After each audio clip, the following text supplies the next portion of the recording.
Mood नहीं बना बढ़िया यार पढ़ाओ ना। पिछली जो कक्षाएं रही, आज हमारी ये लास्ट टॉपिक रहेगा। इसी टॉपिक को आज हम पूरा क्लियर करेंगे कि पृथ्वी की जो आंतरिक संरचना है वो किस प्रकार की है। पृथ्वी की आंतरिक जो संरचना है, उस संरचना के अंतर्गत कौन कौन सी परतें पाई जाती हैं और उन परतों को क्या क्या नाम दिया गया है, उन सभी के बारे में हमारा अध्ययन रहा है। इसी अध्ययन को हम जारी रखते हुए आज इस टॉपिक को भी पूरा क्लियर करेंगे। हमने अभी तक का जो अध्ययन था, उस अध्ययन में विभिन्न प्रकार की परतों के बारे में पढ़ा है, और ये जो परतें हैं, इन परतों को जानने के कौन कौन से स्रोत हैं, उनको हमने 4 भागों में डिवाइड किया। प्राकृतिक, जो हमें प्रत्यक्ष रूप से दिखाई नहीं देते हैं। प्राकृतिक, जो हमें प्रत्यक्ष रूप से दिखाई देते हैं। कुछ उल्कापिंड, कुछ पृथ्वी की उत्पत्ति से संबंधित परिकल्पनाएं, और उन्हीं के आधार पर हमने अलग अलग परतों के बारे में पता लगाया। कुछ अप्राकृतिक जो स्रोत थे, उनको हमने घनत्व, तापमान, दबाव, तापमान के संदर्भ में बांटा। इसी प्रकार से प्राकृतिक स्रोत के अंतर्गत हमने ज्वालामुखी और भूकंपीय तरंगों की बात की। भूकंपीय तरंगे किस प्रकार से हमें ये जानकारी देती है कि पृथ्वी की आंतरिक परतें किस प्रकार की हैं, उसका हमने विश्लेषण किया। और फिर इसी प्रकार से हमने विभिन्न जो तरंगे हैं, उन तरंगों के बारे में भी जानकारी प्राप्त की कि विभिन्न जो तरंगे हैं वो किस प्रकार से हमें जानकारी देती है कि पृथ्वी की आंतरिक परतें किस प्रकार की है और किस प्रकार से हम जानकारी प्राप्त कर सकते हैं। इसी संदर्भ में हमारा अध्ययन रहा था। और जो पिछली कक्षाएं रही, उन पिछली कक्षाओं में हमने पी, एस तथा एल वेव्स के बारे में जानकारी प्राप्त की कि ये परतें जो बनी है उसमें इन तरंगों का क्या योगदान रहता है जानने में। तो इन परतों को जानने के लिए हमने इन वेव्स का अध्ययन किया। हमने शैडो जॉन के बारे में जानकारी प्राप्त की कि पी और एस और एल वेव्स जो है किस प्रकार से शैडो जॉन को निर्मित करती है। उसके बाद हमने पृथ्वी की 3 परतें, जिसमें हमने सबसे पहले सबसे ऊपरी परत, जिसे भूपर्पटी कहा जाता है, अर्थ की क्रस्ट कहा जाता है, उसके बाद मेंटल तथा क्रोड। ये एक सामान्य सा वर्गीकरण है जो विभिन्न जो विद्वान थे उन्होंने अपने अलग अलग जो वर्गीकरण प्रस्तुत किए हैं, उसके बिहाफ पे एक सामान्य जो वर्गीकरण प्रस्तुत किया जाता है वो इसी प्रकार सा है, जिसमें आपका सबसे ऊपरी परत क्रस्ट, उसके बाद मेंटल, और इंटीरियर जो पार्ट है वो है आपका कोर। इस प्रकार से डिवाइडेशन हमने किया। आगे हम बढ़ते हैं और इस चित्र को देखते हैं। तो चित्र के आधार पर हम कुछ जो स्फेयर्स है, कुछ जोन है, उसके बारे में हम बात कर रहे थे कि जब सबडक्शन, यहाँ पर आप इस चित्र को देख रहे हैं कि ये आपकी ओशनिक क्रस्ट है। ओशनिक क्रस्ट का अर्थ हो गया कि सागरों के ठीक नीचे का जो भाग, जो जमीनी भाग है वो भाग, और ये जो भाग है यहाँ पर आपके वोल्केनिक एक्टिविटी आप कह सकते हैं, ये हमारा कॉन्टिनेंट का क्रस्ट है। अब ये जो सिचुएशन है किस प्रकार से बनती है, तो इसमें कहा जाता है कि जब दो प्लेट्स विवर्तनी की या प्लेट टेक्टोनिक्स, आपने पिछली कक्षा में अगर पढ़ा होगा कि जब दो कोई भूखंड एक दूसरे के सामने इस प्रकार से इन्वर्ज होते हैं, तो इन्वर्ज होने के बाद जो भारी होगा वो सबडक्शन जोन में चला जाएगा, यानी नीचे की तरफ चला जाएगा। तो ओशनिक क्रस्ट और कॉन्टिनेंट जो क्रस्ट है जो आपस में टकराती है, तो टकराने के बाद ओशनिक क्रस्ट जो है वो नीचे की तरफ धंस जाती है, उसका सबडक्शन हो जाता है। तो सबडक्शन इसी प्रकार से हुआ है, और जहां पर सबडक्शन होता है तो ये जो प्लेट जो सबडक्शन के रूप में नीचे गई है, वो नीचे जाकर अत्यंत गहराई में जाकर वहां पर मेल्ट हो जाती है, पिघल जाती है, और पिघलने के बाद वहां पर बनता है मैग्मा, और वही मैग्मा ज्वालामुखी के रूप में धरातल पर पहुंचता है। तो इसी प्रकार से जो अर्थ की क्रस्ट के ऊपर का भाग जो है उसे हम लिथोस्फेयर कहते हैं, और लिथोस्फेयर के ठीक नीचे का जो भाग होता है उसे हम एस्थेनोस्फेयर कहते हैं, जिसे हम आगे की स्लाइड्स में जानेंगे। आगे हम बढ़ते हैं कि भूकंपीय तरंगों के आधार पर हमने पृथ्वी की परतों को कितने भागों में बांटा। तो सबसे ऊपरी परत जो पीजी और पीएस, ये एक प्राइमरी पी तरंगों का भी एक सब डिवीजन किया था जेफरी ने, और जेफरी ने इस क्लासिफिकेशन में दो प्रकार की परतें, दो प्रकार की वेव्स, जो सेकेंडरी वेव्स के नाम से, या फिर कह सकते हैं कि जो मुख्य तरंगे हैं भूकंपीय तरंगे, उसका एक सामान्य उपभाग जो बनाया उसे पीजी तथा पीएस वेव्स कहा जाता है, जो जेफरी ने प्रस्तुत किया था। उसके आधार पर सबसे ऊपर तीन परतें पाई जाती हैं, जिसमें से सबसे ऊपरी जो परत है वो अपर लेयर कहलाती है। इस अपर लेयर का जो डेंसिटी है उसका घनत्व 2.7 ग्राम प्रति घन सेंटीमीटर है, जिसे मैं समझा चुका हूं। उसके बाद दूसरी जो परत को जानने से पहले हम देख लेते हैं कि इस ऊपरी परत में कौन सी चट्टानें हैं। तो इस ऊपरी भाग में हमें ग्रेनाइट चट्टानें देखने को मिलेगी। इस ग्रेनाइट चट्टानों के अंदर हम कह सकते हैं कि कुछ परतदार शैलें भी पाई जाती हैं। इसके बाद दूसरी जो परत है जो इंटरमीडिएट लेयर कहलाती है, जिसे पीएस, पी स्टार तथा एस स्टार नाम की वेव जो कॉनार्ड नाम के एक व्यक्ति थे उसने दिए थे, और उसके ब्याह पर एक बताया कि तीन परतों के बीच में एक मध्यवर्ती परत भी पाई जाती है, जिसका घनत्व ऊपरी परत से थोड़ा सा ज्यादा है, यानी उसका घनत्व 3 है, और ऊपरी सतह से अधिक घनत्व है रखती है, लेकिन सबसे निचली जो सतह आएगी उससे उसका घनत्व कम रहता है, इसलिए उसको इंटरमीडिएट कहा है। इस परत में पाई जाने वाली जो चट्टानें हैं उन चट्टानों में पर्याप्त मतभेद पाया जाता है, यानी फिक्स नहीं हो पाया है कि वास्तव में किस प्रकार की चट्टानें पाई जाती हैं। तो डाली और जेफरीज नाम के जो व्यक्ति है वो कहते हैं कि यहाँ पर बेसाल्ट नाम की चट्टानें पाई जाती हैं, और ये मत काफी विश्वसनीय माना जाता है कि इस मध्यवर्ती परत जो ऊपरी परत के ठीक नीचे की तरफ पाई जाती है उसमें बेसाल्ट चट्टानें पाई जाती हैं। लेकिन वैगनर तथा होम्स, आर्थर होम्स नाम के जो व्यक्ति है जो भूगोलवेत्ता है, वो कहते हैं कि यहाँ पर एम्फीबोलाइट नाम की चट्टानें पाई जाती है। उसके बाद तीसरी जो परत है वो है सबसे निचली परत, जो हमारा जो कोर भाग है वो कहलाता है।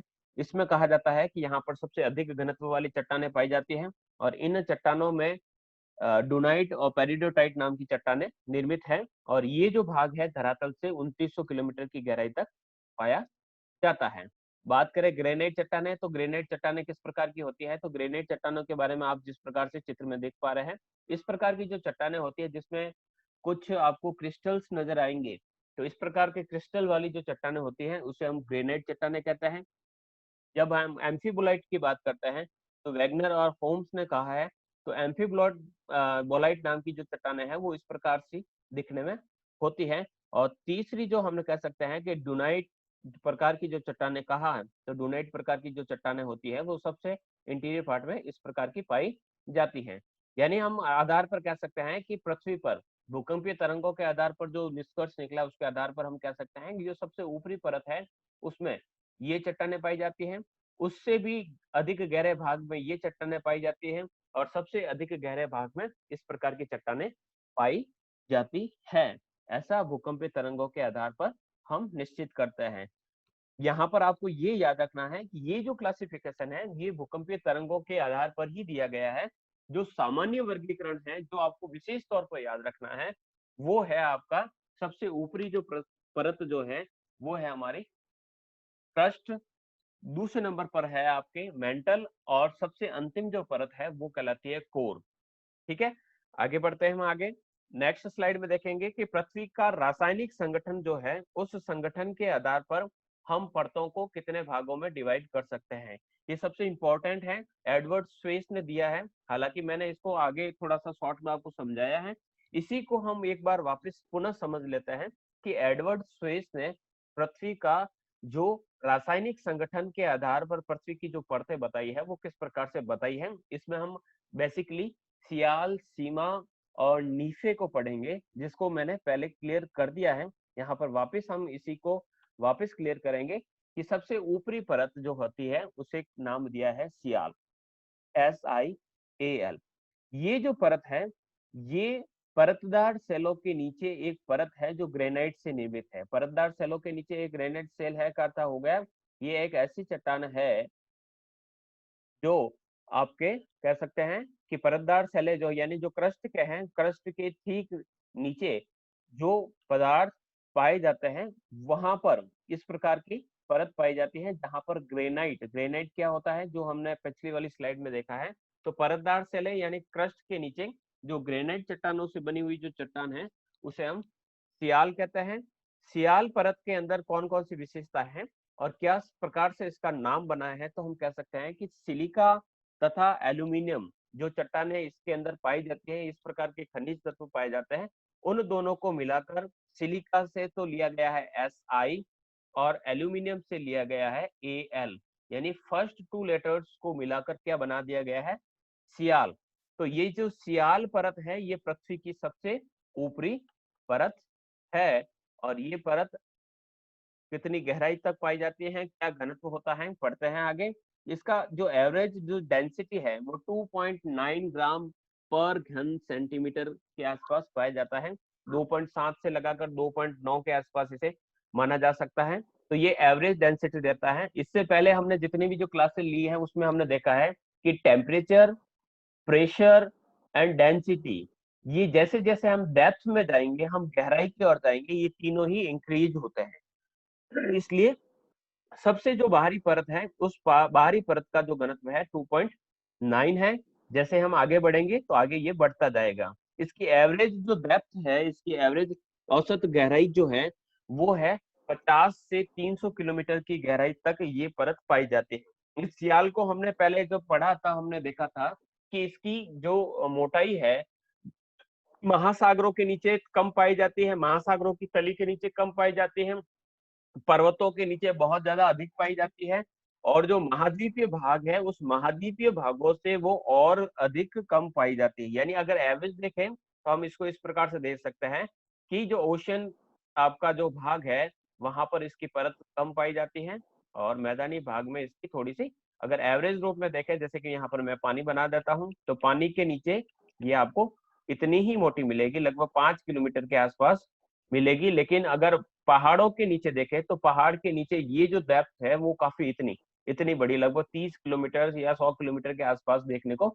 मिलेगी। और हम मैदानी भागों की बात करें तो मैदानी भागों में आपको ये 30-40 किलोमीटर के आसपास या 60 किलोमीटर के आसपास मिल सकती है।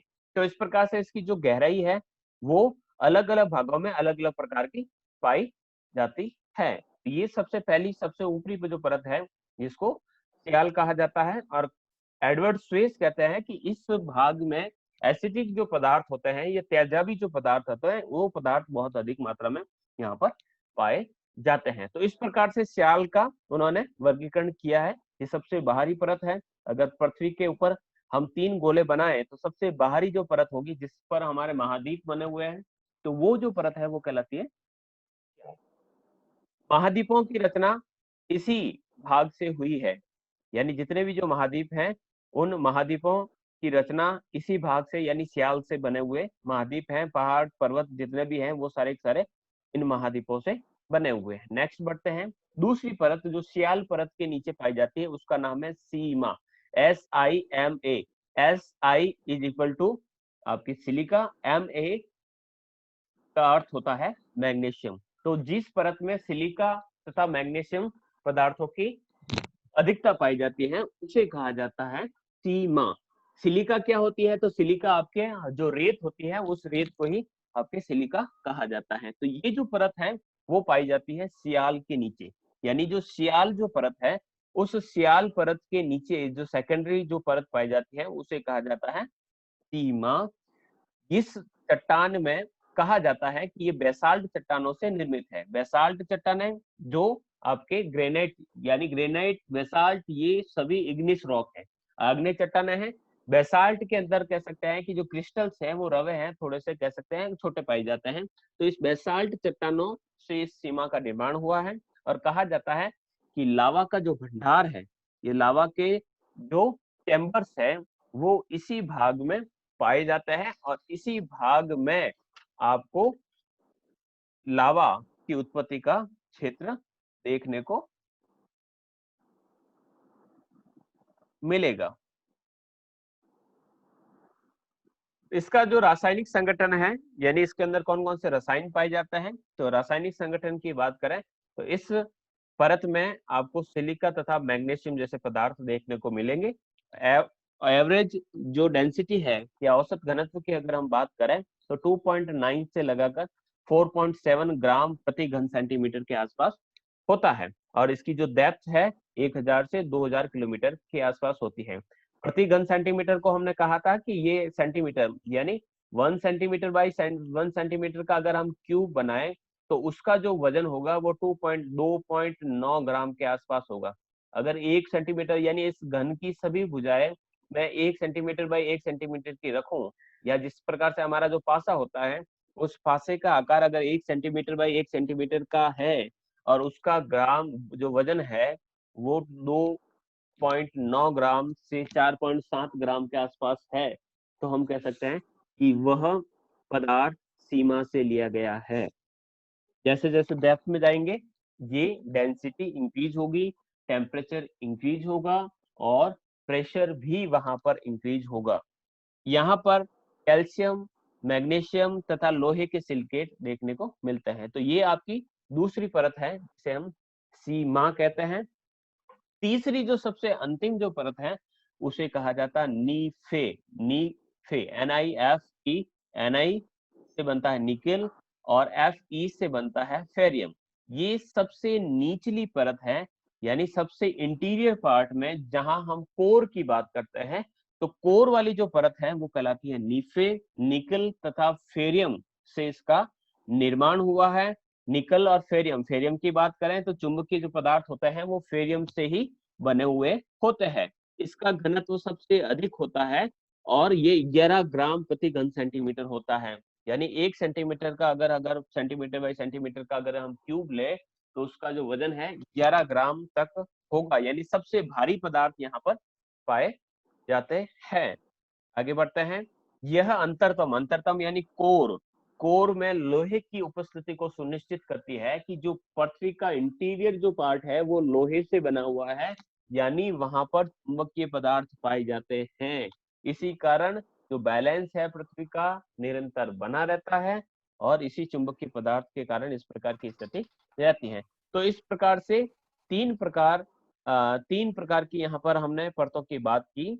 जो आपका एडवर्ड स्वेस के अनुसार वर्गीकरण था उस वर्गीकरण को हमने देखा कि स्वेस महोदय ने पृथ्वी की कौन कौन सी परतें बताई है। आशा करता हूं कि आपको यहां तक समझ में आया होगा। समझ में आ गया?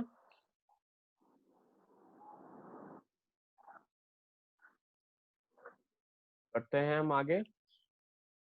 इसको मैंने बताया था आपको, वापस यहाँ पर मैं क्लियर कर लेता हूँ।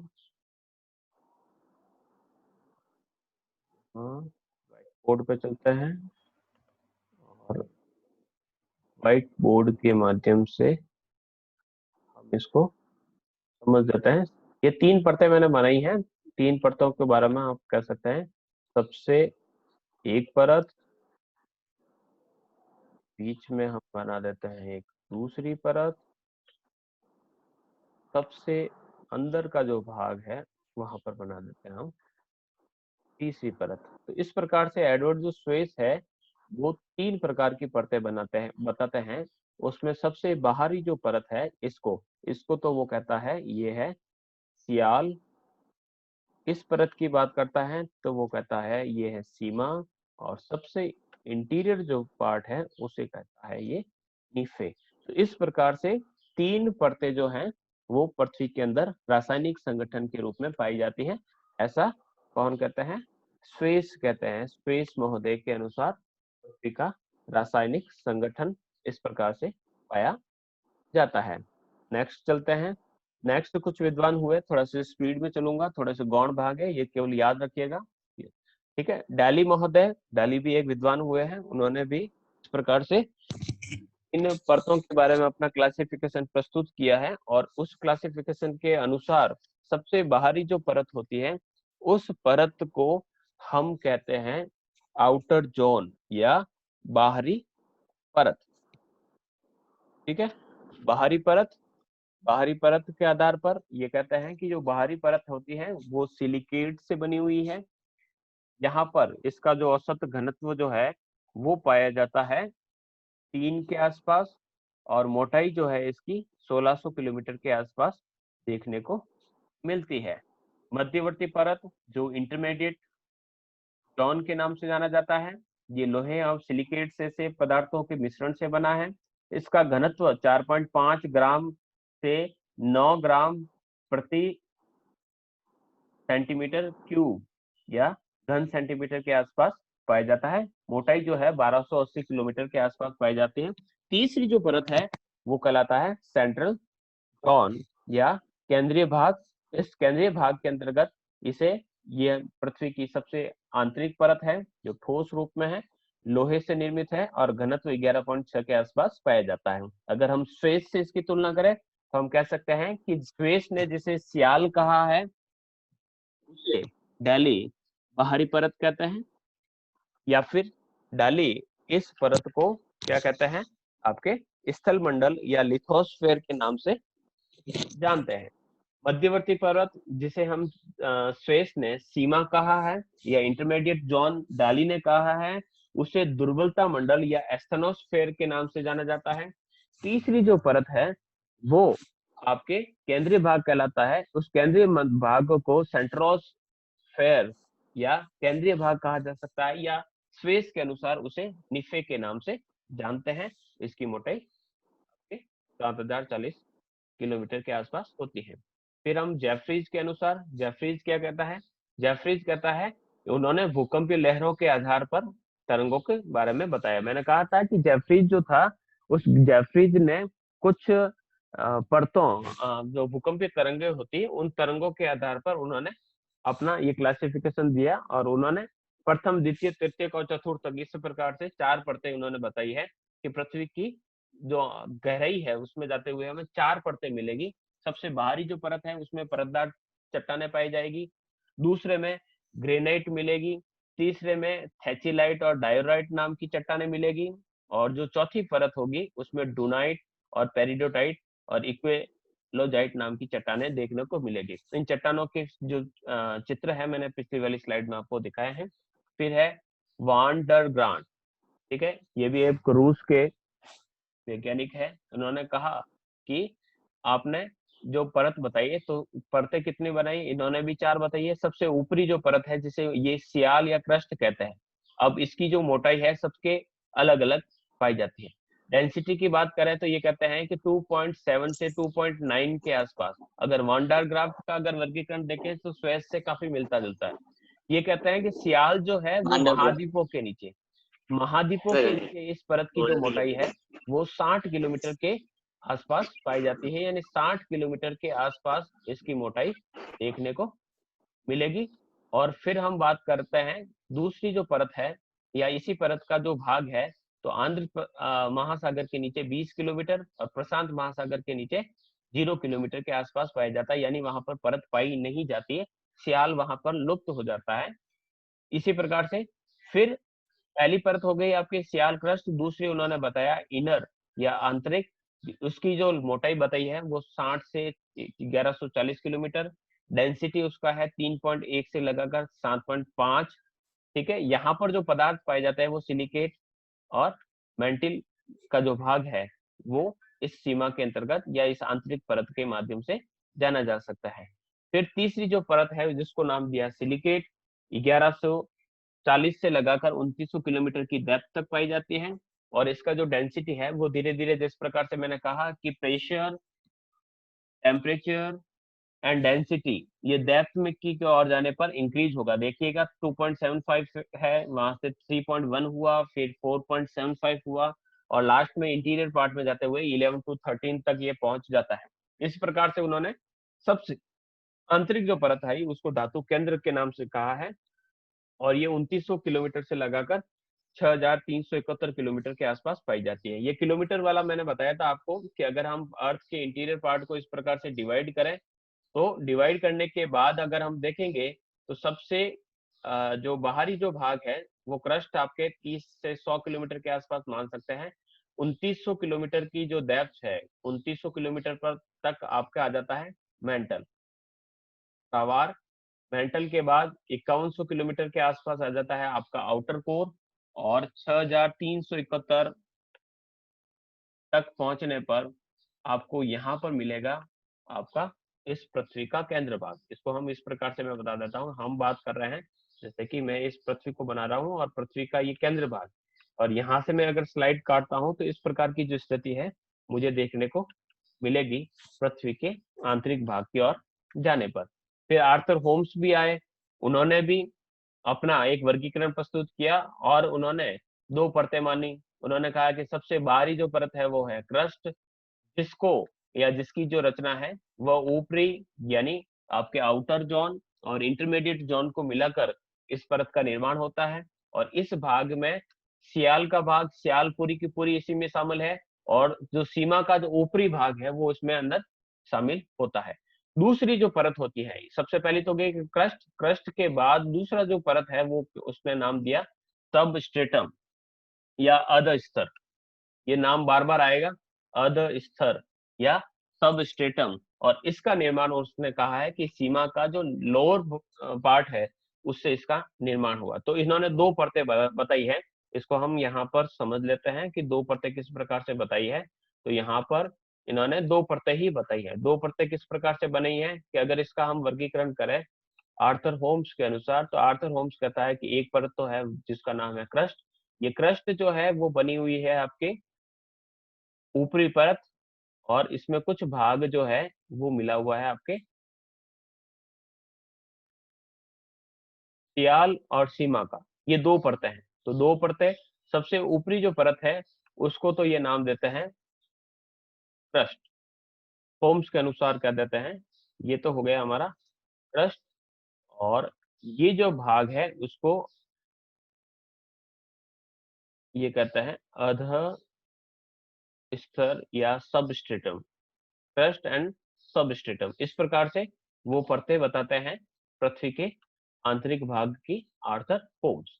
तो इन्होंने इस प्रकार से वर्गीकरण दिया है कि जो सबसे ऊपरी भाग यानी इस परत का ये भाग, ये तो हो गया पहला भाग, ये हो गया पहला भाग जिसमें सियाल का ऊपरी भाग है शामिल। और दूसरा जो भाग है यानी फर्स्ट पोर्शन जो है ये हो गया, और जो सेकंड जो पोर्शन है वो कहलाता है सीमा यानी सब स्ट्रेटम इसे कहा जाता है। तो इस प्रकार से दो परतें पाई जाती हैं। इसी प्रकार से जो सियाल है उसकी डेप्थ को भी उन्होंने अलग अलग बताया है कि सियाल जो है वो 20 किलोमीटर तक की गहराई तक पाया जाता है। धरातलीय लहरों यानी जो लैंड वेव जो चलती है उसके आधार पर उसको 15 किलोमीटर बताया। पी के अनुसार उन्होंने 20 किलोमीटर बताया, और भूसन्नति के आधार पर उन्होंने 20 किलोमीटर से अधिक बताया। तो इस प्रकार से अलग अलग प्रकार की परतों के बारे में क्लासिफिकेशन किया गया है। यहाँ पर हम वापस समझ लेते हैं कि जो कंटिनेंटल है जिस पर हम रहते हैं वो है भाग ये वाला, जहाँ पर पर्वत पठार मैदान नदियां झरने जितने भी है ये आपके कंटिनेंट क्रस्ट या इसे भूप्रपटी कहा जाता है। कुछ डिपॉजिट्स होते हैं वो यहाँ पर जमे होते हैं। और ओशियनिक जो क्रस्ट है यानी महासागरों के नीचे की जो क्रस्ट है वो इस प्रकार से फैली हुई है, जो सब स्ट्रेटम में इस प्रकार से घुसी हुई है। ये जो भाग दो जो रेड कलर से किए हैं ये क्रस्ट का भाग है। ठीक है, क्रस्ट के नीचे का जो भाग है यानी अपर मेंटल का जो भाग है ये मिलाकर यहाँ से लगाकर यहाँ तक का जो भाग है वो चट्टानों से बना हुआ है, इसीलिए इसको लिथोस्फेयर के नाम से जानते हैं, यानी ये स्थल मंडल कहलाता है। इस स्थल मंडल के नीचे हम बात करेंगे कि दूसरी जो परत है वो कहलाती है आपके एस्थेनोस्फेयर, लिथोस्फेयर, और उसके बाद होता है एस्थेनोस्फेयर। ये मेल्ट है, प्लास्टिक के अनुसार है, जो हमारा मैग्मा है या जो हमारा लावा है, वो लावा यहीं से निकलता है। उसके नीचे का जो भाग होता है वो हमारा कहलाता है अपर मेंटल। तो हम अगर बात करें कि एस्टेनोस्फेयर में कौन कौन से शामिल है, तो एस्टेनोस्फेयर की अगर बात करें तो यहाँ पर अपर मेंटल लगभग यहाँ तक ब्लू कलर का जो दिखा हुआ है ये अपर मेंटल का हिस्सा है। तो मेंटल का जो हिस्सा है वो लेथोस्फेयर में, यानी मेंटल का ऊपरी जो भाग है वो लिथोस्फेयर में काउंट होता है थोड़ा सा, और थोड़ा सा जो भाग है वो आपके एस्टेनोस्फेयर में काउंट होता है। तो इस प्रकार से हमारी अर्थ की क्रस्ट का निर्माण हुआ है। तो इसी बिहाफ पे अगर हम बात करें कि सबसे ऊपरी जो परत है जिसको हम लिथोस्फेयर कहते हैं या स्थल मंडल कहते हैं, तो स्थल मंडल की जो है जो डेप्थ है या मोटाई की बात करते हैं तो ये लगभग 100 किलोमीटर की गहराई तक पाया जाता है, या 100 से 80 किलोमीटर की डेप्थ तक गहर मोटाई तक ये पाया जाता है। इस स्थल मंडल में आपको ग्रेनाइट की चट्टानें मिलेगी, सिलिका तथा एल्यूमिनियम यहाँ पर मिलेगा, यानी सियाल SiAl यहाँ पर देखने को मिलेगा। घनत्व जो एवरेज जो निकला गया है दोनों का वो 3.5 निकला गया है। उसके बाद दूसरा जो पोर्शन आता है उसे कहा जाता है पायरोस्फेयर। ठीक है, ये मिश्रित मंडल है जिसमें 100 से 2880 2880 यानी 2900 किलोमीटर की डेप्थ तक हमें मिलता है हमारा मेंटल। तो यहाँ तक आपके पाया जाता है पायरोस्फेयर। यहाँ पर आपको बेसाल्ट की चट्टानें मिलेगी और घनत्व जो है 5.6 मिलेगा। सबसे इंटीरियर जो पार्ट है उसे कहा जाता है बैरिस्फीयर। बैरिस्फीयर सबसे नीचे का भाग, गहराई 2900 किलोमीटर से लगाकर केंद्र तक, और जो केंद्र है हमारा कहाँ तक मिलता है, वो मिलता है हमें 2900 किलोमीटर से लगाकर 6371 किलोमीटर की डेप्थ तक मिलता है। लोहे और निकल से इसका निर्माण हुआ, यानी चुंबक के जैसे भारी पदार्थ यहाँ पर देखने को मिलते हैं। वापिस इस चित्र के माध्यम से समझ लेता है कि अगर अर्थ के स्ट्रक्चर्स को हम इस प्रकार से डिवाइड कर लेते हैं, तो अर्थ के स्ट्रक्चर्स को इस प्रकार से डिवाइड करने के बाद हम पाएंगे कि सबसे ऊपरी जो भाग है वो तो कहलाता है क्रस्ट। क्रस्ट यानी कह सकते हैं ये छिलका है, ये किसी फल का छिलका है। इस क्रस्ट के ठीक नीचे का जो दूसरा नंबर का जो पोर्शन होता है, यहाँ से लगाकर यहाँ तक का जो क्षेत्र है, ये जो पोर्शन है ये कहलाएगा आपका मेंटल। यहाँ से लगाकर यहाँ तक मेंटल के बाद ये जो पोर्शन है ये वाला ये कहलाएगा आउटर कोर, और ये सबसे अंदर का जो बीज वाला भाग है, मान लीजिए ये बीज है, वो कहलाएगा इनर कोर। तो जो बेसिक क्लासिफिकेशन है वो हम इस प्रकार से कर सकते हैं कि ये कब लगभग कर सकते हैं कि इसकी जो मोटाई बताई गई है किलोमीटर, जो आपके 2900 किलोमीटर की डेप्थ तक आपको मेंटल मिलेगा, ऊपर से लगभग 40 50 60 किलोमीटर तक आपको क्रस्ट मिलेगा। ठीक है, मेंटल मिलेगा 2900 किलोमीटर के आसपास। तो इस प्रकार से अलग अलग प्रकार की मोटाई यहाँ पर देखने को मिलेगी। आधुनिक जो मत है जो हमने पहले भी पढ़ लिया है, सबसे ऊपरी परत है हमारी क्रस्ट, दूसरे नंबर पर होता है मेंटल जिसे हिंदी में कहा जाता है प्रावार, तीसरे नंबर का जो पोर्शन है वो कहलाता है हमारा अंतरतम या कोर। जो कोर है उस कोर को दो भागों में बांट दिया है, एक आउटर कोर, एक हो जाएगा इनर कोर। अब कुछ बात करते हैं कि डिसकंटिन्यूटीज क्या होती है। डिसकंटिन्यूटी के बारे में कहा है कि एक लेयर खत्म होती है उसके बाद दूसरी लेयर जब शुरू होती है तो उन दोनों लेयर्स के बीच का जो गैप होता है वो गैप कहलाता है डिसकंटिन्यूटीज। डिसकंटिन्यूटीज का अर्थ होता है कि हम जैसे कि पाली हैं, पाली से हम जोधपुर जाते हैं तो पाली की जो भाषा, सभ्यता, संस्कृति, रीति रिवाज जो चीजें हैं, हम जैसे जैसे जोधपुर की तरफ जाएंगे तो वहां पर हमें चेंज मिलेगा। तो अर्थ के अंदर विभिन्न प्रकार से जो सिस्मिक वेव्स चली, यानी भूकंपीय जो तरंगे चलती हैं, उन भूकंपीय तरंगों के आधार पर कुछ डिसकंटिन्यूटीज के बारे में पता चला है कि इतनी गहराई पर जाने के बाद कुछ न कुछ आपको एक डिसकंटिन्यूटी देखने को मिलेगी। तो वो डिसकंटिन्यूटीज कौन कौन सी है उसको हम देखते हैं कि वो कौन कौन सी डिसकंटिन्यूटीज है जो हमें देखने को मिलती है। तो हम बात करते हैं हमारा अर्थ का स्ट्रक्चर।